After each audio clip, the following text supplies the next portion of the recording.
జిల్లా నందిగామలో 5 కోట్ల విలువైన బంగారంతో కారు డ్రైవర్ పరారయ్యాడు. హైదరాబాద్ నుంచి విజయవాడకు బంగారు ఆభరణాలతో డెలివరీ చేసేందుకు ముగ్గురు వ్యక్తులు వెళ్లారు. జగ్గేపేట టోల్ గేట్ సమీపంలోని టీ కోసం కారు ఆపిన సమయంలో కారులో వాటర్ బాటిల్ తీసుకుని వస్తానని డ్రైవర్ కారులో ఉన్న గోల్డ్తో పరారయ్యాడు. కారుకు జీపీఎస్ ట్రాకర్ ఉండడంతో నందిగామ వద్ద డ్రైవర్ జితేష్ కారు వదిలేసి సెల్ ఫోన్ స్విచ్ ఆఫ్ పెట్టేసి వెళ్ళిపోయాడు. బాధితుల ఫిర్యాదు మేరకు పోలీసులు కేసు నమోదు చేసుకుని నిందితుడి కోసం గాలిస్తున్నారు.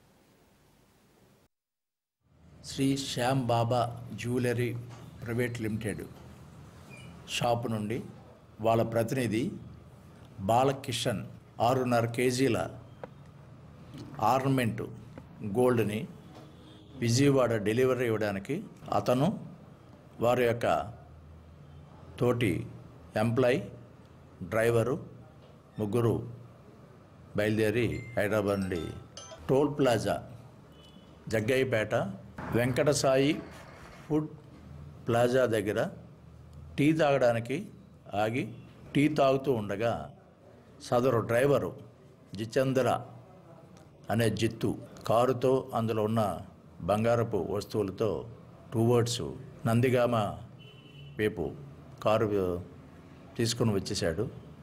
ఆ కారుకి జీపీఎస్ ఉండటం వల్ల మునగచర్ల దుర్గా కోల్డ్ స్టోరేజ్ దగ్గర కారు పెట్టి ఆ కారులో సదరది 6.5 కేజీల బంగారాన్ని తన బ్యాగ్లో పెట్టుకొని ఆటో ఎక్కి టువర్డ్స్ నందిగామ వైపు వెళ్ళాడు. ఇప్పుడు రైల్వే స్టేషన్కి విజయవాడ బస్ స్టాండు అలాగే ఇటువైపు హాల్ గేట్స్ దగ్గర చెక్